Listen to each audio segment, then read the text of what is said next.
My world in Richmond, Virginia had always been a sanctuary. My small, pre-war bungalow nestled on a quiet, tree-lined street in the Fan District was more than just a house. It was a testament to years of hard work, a calm harbor after the daily storms of my profession. As Rhiannon Hayes, a paralegal and community advocate specializing in nuisance abatement, my days were often spent navigating the turbulent waters of neighborly disputes for others. I counseled victims of harassment, built cases against problematic residents, and sought justice for those whose peace had been shattered. It was a demanding, emotionally taxing job, but one I believed in deeply. I saw firsthand the emotional and financial toll prolonged harassment could take, and it fueled my motivation to help others find peace, even if it sometimes meant advising a strategic offense. My own home was where I recharged, where the quiet hum of the old refrigerator and the soft murmur of traffic from a block away were the loudest sounds I usually heard. I cherished the evenings with my partner Alex, curled up on the sofa with a book or a true crime documentary, the silence punctuated only by our comfortable sighs. I considered myself a patient person, a trait honed by years of sifting through complex legal documents and dealing with agitated clients. I was also highly observant, a skill that served me well in my work, allowing me to spot patterns and predict behavior.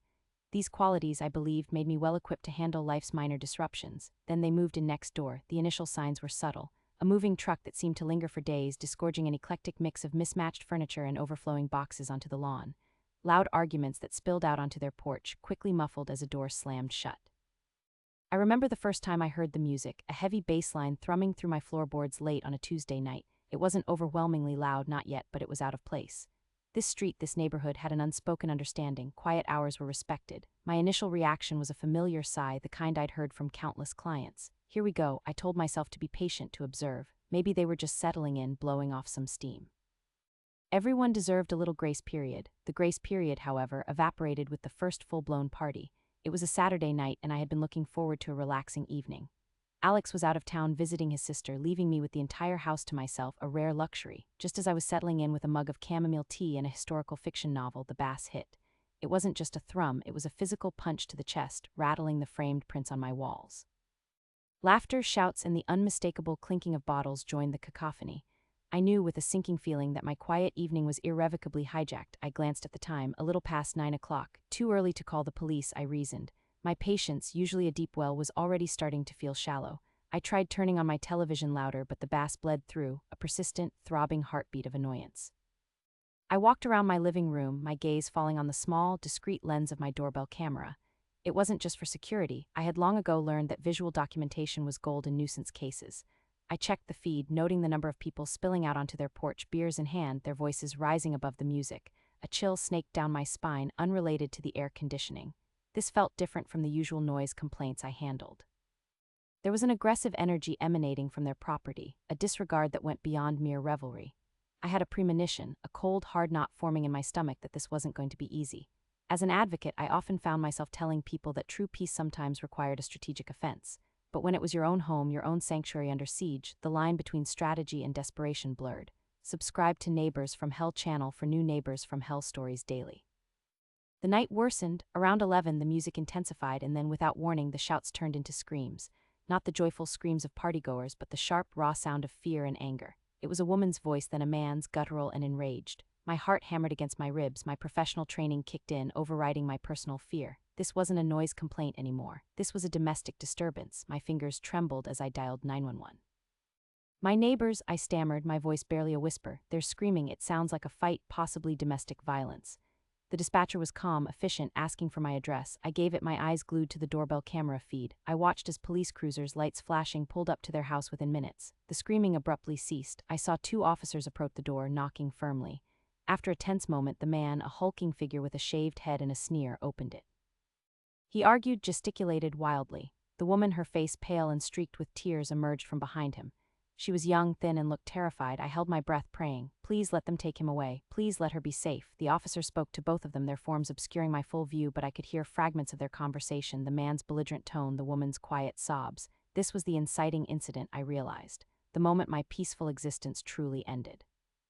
The promise of quiet evenings had just been replaced by the stark reality of conflict. The police left about 20 minutes later.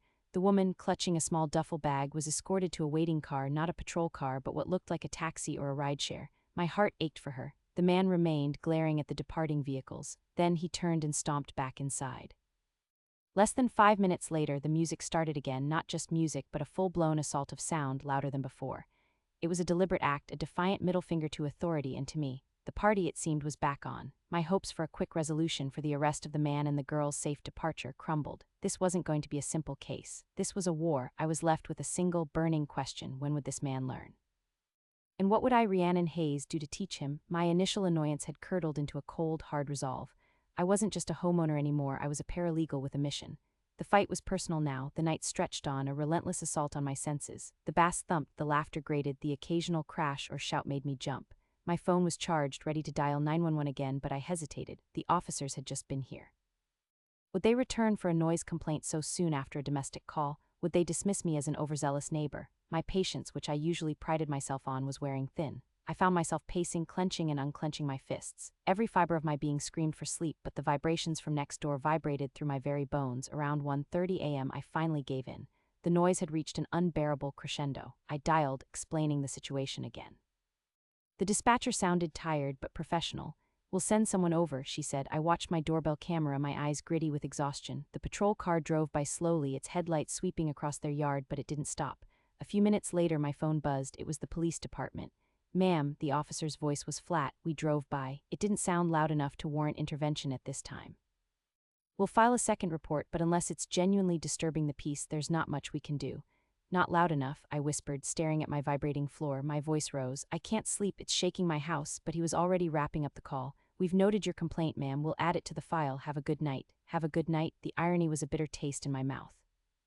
I slammed my phone down on the counter, the sound echoing in the oppressive quiet of my immediate surroundings, a quiet that was a lie because the bass still vibrated, insidious and mocking. I felt a surge of pure, unadulterated fury. My patience, the trait I so valued, shattered. I walked to my bedroom door and with a primal urge I slammed it shut, then the bathroom door, then the kitchen pantry door. Bang, bang, bang. It was infantile, I knew, utterly unproductive, but the physical release was momentarily satisfying. A futile act of defiance against an invisible enemy. I dragged myself to the living room, my mind racing.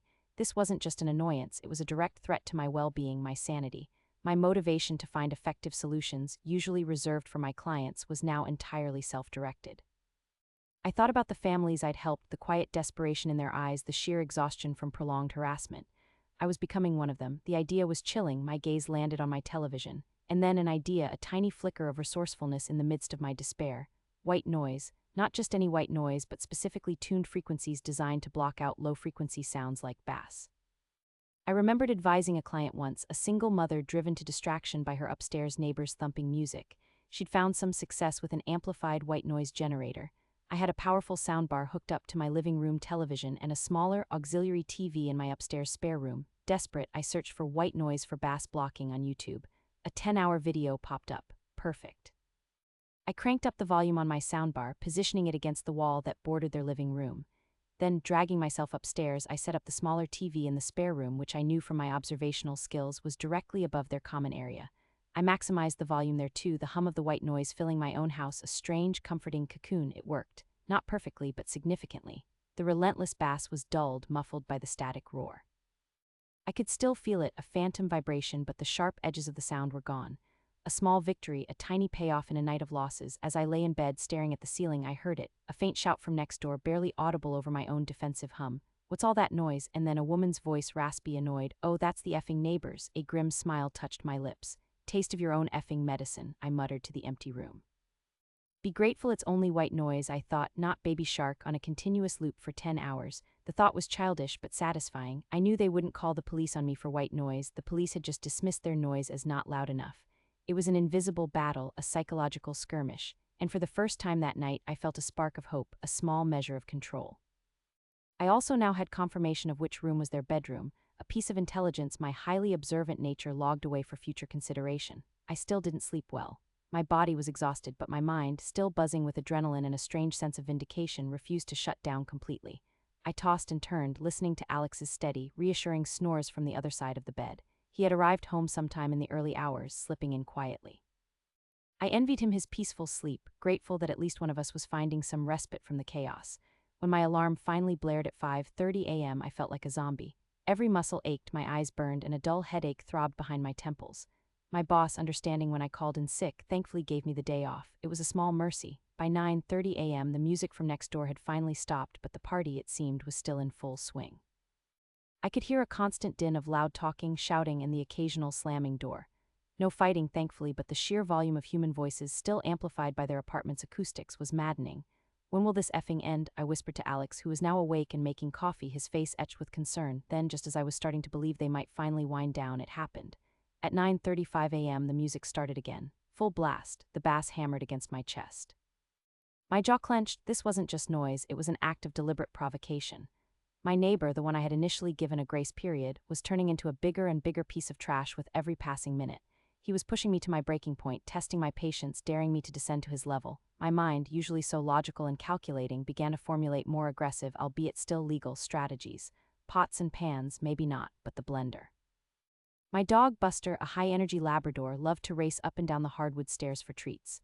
The thought of setting up a treat trail, encouraging him to thunder up and down, was almost comical yet intensely appealing, and the white noise.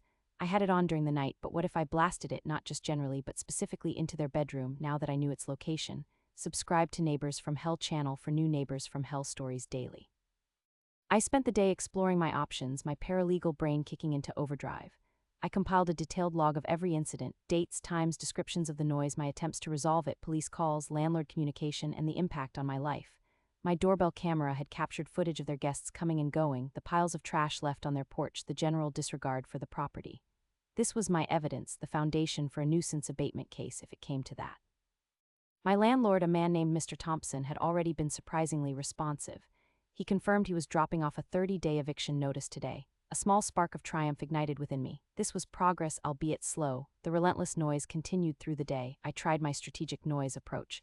I spent an inordinate amount of time in the kitchen, blending smoothies, making iced coffee, even pureeing vegetables for an imaginary soup. The whirring of the blender, though not violating noise ordinances, was a constant, irritating drone. I ran the vacuum cleaner multiple times, lingering near the shared wall. Buster, sensing my agitated state, was more than happy to chase treats up and down the stairs, his paws thundering on the hardwood. It was a subtle counteroffensive, a way to reclaim some semblance of control, to return a fraction of the annoyance they were inflicting.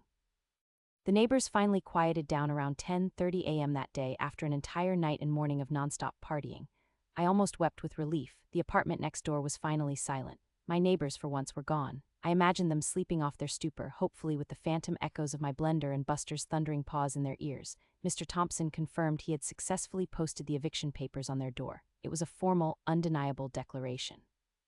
The relief that washed over me was profound, but also tinged with bitterness. It should never have gotten this far. No one should have to endure such a prolonged assault on their peace and quiet. But at least I was going to get the last laugh, or so I thought. 2 days later, the music was back on. My heart sank. He had the eviction notice. He knew he had to leave, yet here he was, still defiantly blasting his music. My patience was wearing thin again. He has 28 days left, I reminded myself, my internal mantra. Just 28 more days. I found myself vacuuming again, the familiar hum of the machine a small comfort, a way to channel my mounting frustration into a productive, if slightly passive-aggressive activity. I also learned, through a casual conversation with Mr. Thompson, that my neighbor, whose name I now knew was Dwayne, had been kicked out of his previous apartment for similar issues. Some people I thought truly were incorrigible. This hardened my resolve. This wasn't just about my peace, it was about preventing him from doing this to someone else. That Sunday night, the cycle repeated, loud as hell from 6:00 p.m. I had both air purifiers on their highest setting, the white noise from my TV blasting. My alarm for work was set for 5:30 a.m. "I'm making sure your ass is waking up at 5:32, I muttered, my voice tight with exhaustion. I knew their bedroom was against my shared wall, directly opposite my own. This was a direct, targeted attack now. The night that followed was one of the worst yet. From 7:00 p.m. until 3:30 a.m. they were insanely loud. It sounded like they were moving furniture, dragging heavy objects across the floor, punctuated by shouts and crashes. My partner, Alex, stirred beside me, equally disturbed. "Are we the crazy ones?" he whispered, his voice raspy with sleep. "Is there some holiday tomorrow? Does no one effing work?" I just shook my head, my eyes wide open, staring into the darkness. 3 hours of sleep maybe, 4 more weeks of this. The countdown felt endless, an agonizing march towards an uncertain peace. The furniture-moving sounds were particularly unnerving. I'd seen the woman, the one who'd been involved in the domestic dispute, return the day after the first party.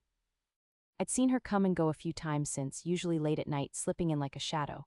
Was she back for good? Was she part of the furniture moving? My observant mind noted the pattern. Whenever she was around, the arguments and the general chaos seemed to escalate. My patience was finally at an end. I had tried the legal routes, the documentation, the landlord. I had attempted the polite then the passive-aggressive counternoise, but this was beyond tolerance. My motivation to secure peace had shifted from mere desire to an absolute necessity. My paralegal mind, normally detached and analytical for clients, was now intimately entwined with my own desperate need for quiet. I was going to use every tool at my disposal, every bit of knowledge about nuisance abatement and strategic offense, to make these 4 weeks the most uncomfortable of Dwayne's life. I spent the next morning, fueled by an entire pot of coffee, meticulously planning my campaign. My strategic offense would be multi-pronged. First, the continuous white noise. I purchased a dedicated white noise machine, one with multiple frequency settings and a powerful speaker. I placed it directly against the shared wall in my bedroom, angled slightly towards their bedroom. I also purchased an industrial fan which, while not as loud as the white noise machine, added a constant, irritating hum that could penetrate walls. This would run 24/7 next, the daytime program. My observation of Dwayne's habits told me he often slept late, especially after his late-night parties. My counterattack would target his sleep. Starting precisely at 9:00 a.m., my home would become a symphony of low-level, irritating sounds. The blender, yes, but now timed. Every hour on the hour for precisely 5 minutes I would blend something, it didn't matter what, ice, water, air, just the whirring. My dog Buster would be rewarded for his enthusiastic stair climbing with extra treats every time I heard their activity increase. I purchased a set of inexpensive, heavy-duty jump ropes. The thud of the rope hitting my hardwood floors directly above their apartment would be my new workout routine, and the vacuum cleaner, that would be a daily ritual performed at peak sleepy hours. My focus was not on making loud noise, which could invite police intervention on me, but on creating irritating, persistent noise that would erode their peace just as they had eroded mine. My next step involved something I'd learned from a complicated noise case years ago. Some sound frequencies travel better through plumbing. I acquired a small, submersible pump, the kind used for draining water. I would fill my bathtub with a few inches of water, drop the pump in, and let it run for 10 to 15 minutes at a time, 3 or 4 times a day. The low hum, the subtle vibration transmitted through the building's pipes would be a new, insidious annoyance. It wasn't loud enough to cause a complaint, but it would be there, a constant presence, like a fly buzzing just out of reach. This was the precise application of my resourcefulness and knowledge of nuisance abatement. I also looked into the legal parameters. As a paralegal, I knew the line. I wasn't violating any noise ordinances. I wasn't threatening them. I was simply living my life, performing household chores, exercising, and utilizing sound masking technology. If they called the police on me for white noise or vacuuming, it would only serve to strengthen my case against them. The first morning of my strategic offense felt like a military operation. At precisely 9:00 a.m., the blender whirred to life. I heard a muffled grunt from next door. At 10:00 a.m., Buster excitedly thundered up and down the stairs for his treats. At 11:00 a.m., the jump rope began its rhythmic thud. I could almost feel their frustration bleeding through the walls. It was immensely satisfying. The psychological warfare intensified. Dwayne and his girlfriend would occasionally pound on the shared wall or shout, "Can you shut that noise off, you effing psycho?" I would respond with a serene, "Oh, is that bothering you? I'm just living my life," or simply crank up the white noise machine a notch. My observations proved critical. I noted their sleep patterns, their coming and going when the girlfriend was present versus when Dwayne was alone. My tactics adapted. When she was there, the noise would be slightly more pronounced, as her presence seemed to make him more volatile and prone to loud arguments, which my camera documented. The final 2 weeks were a blur of calculated noise and unwavering resolve. Dwayne tried to retaliate a few times, cranking his music even louder, but I was ready. My white noise machine had a higher decibel output than his flimsy speakers, and the industrial fan added another layer of sonic defense. I even experimented with classical music, particularly pieces with long, sustained notes and deep bass, played at a low, rumbling volume that wouldn't constitute a noise violation but would be subtly, consistently irritating. Beethoven's Symphony No. 5, particularly the first movement, became a surprising weapon. I continued my diligent documentation. Every slammed door, every loud argument, every time the bass started thumping, it went into my log. I shared select recordings from my doorbell camera with Mr. Thompson, demonstrating the continued nuisance despite the eviction notice. My paralegal skills were now being applied to my own survival, a strange and empowering irony. The day came. The end of the 28 days, I woke up with a mixture of dread and anticipation. Would he actually leave, or would this become an even longer, drawn-out legal battle? Alex, who had been an unwavering source of support and an occasional co-conspirator in the strategic noise campaign, was equally on edge. Around noon, I saw a new U-Haul truck pull up next door. My heart leaped. Then 2 burly men movers got out. They were clearly professional. This wasn't Dwayne and his friends. This was a paid move. I watched from my window, a quiet sentinel, as they systematically emptied the apartment. I saw Dwayne, looking disheveled and surprisingly subdued, directing them. Girlfriend was nowhere in sight. As the last box was loaded and the U-Haul pulled away, the silence that settled over my house was profound. It wasn't just the absence of noise, it was the presence of peace, deep and absolute. I walked into my living room, taking a deep, shuddering breath. The air felt lighter, cleaner. The tension I hadn't realized I was carrying in my shoulders and neck finally eased. I glanced at Buster, who was curled up on his dog bed, blissfully unaware of the profound shift. I called Mr. Thompson. He confirmed it. Dwayne was gone, eviction successfully executed. He mentioned that Dwayne had tried to blame everything on his girlfriend, claiming she was the one throwing the parties, the one causing the domestic disturbances. But Mr. Thompson had seen enough, heard enough from me and other neighbors, and had his own clear documentation. He knew who the true instigator was. The irony that Dwayne had been kicked out of his last place for similar reasons was not lost on me. Some people truly never learned, but this time he had learned a painful, expensive lesson. I put away my white noise machine, my industrial fan, and my jump ropes. The blender was relegated to its proper, infrequent use. My home was a sanctuary once more. I walked through each room, relishing the quiet, the simple, beautiful quiet. It felt like I had won a profound battle, not just for myself, but for the principle of peace and respect in a community. The emotional toll had been immense, pushing me to my very limits, forcing me to employ the unconventional solutions I often recommended to others. I had to become the strategic aggressor to secure my peace, and I had no regrets. As I sat down with a cup of tea, the first truly peaceful one in weeks, my phone buzzed with a message from Mr. Thompson. Ms. Hayes, just a quick update. The cleaning crew went in today, found something interesting behind a loose floorboard in the bedroom. Looks like Mr. Johnson, that's Dwayne, had somehow rigged up a basic homemade sound amplifier aimed directly at your wall. Probably explains some of the more intense thumping you mentioned. Thought you'd want to know. I stared at the message, a slow smile spreading across my face. A homemade sound amplifier, the furniture moving at 3 a.m. It wasn't furniture, it was him actively trying to amplify his noise into my space. He wasn't just loud, he was maliciously loud. Vindication was immediate and profound. My observations, my suspicions had been spot on, and my strategic offense, my constant, irritating hum of white noise, vacuuming, and blender blending had been directly aimed at an actively hostile target. It wasn't just revenge, it was self-defense perfectly executed. The satisfaction was absolute. The Richmond neighborhood, my little corner of it, was finally quiet again. The tranquility was a profound reward, hard-won and deeply appreciated. I leaned back, closing my eyes, ready to fully embrace the peace I had fought so hard to reclaim. Subscribe to Neighbours From Hell channel for new Neighbours From Hell stories daily.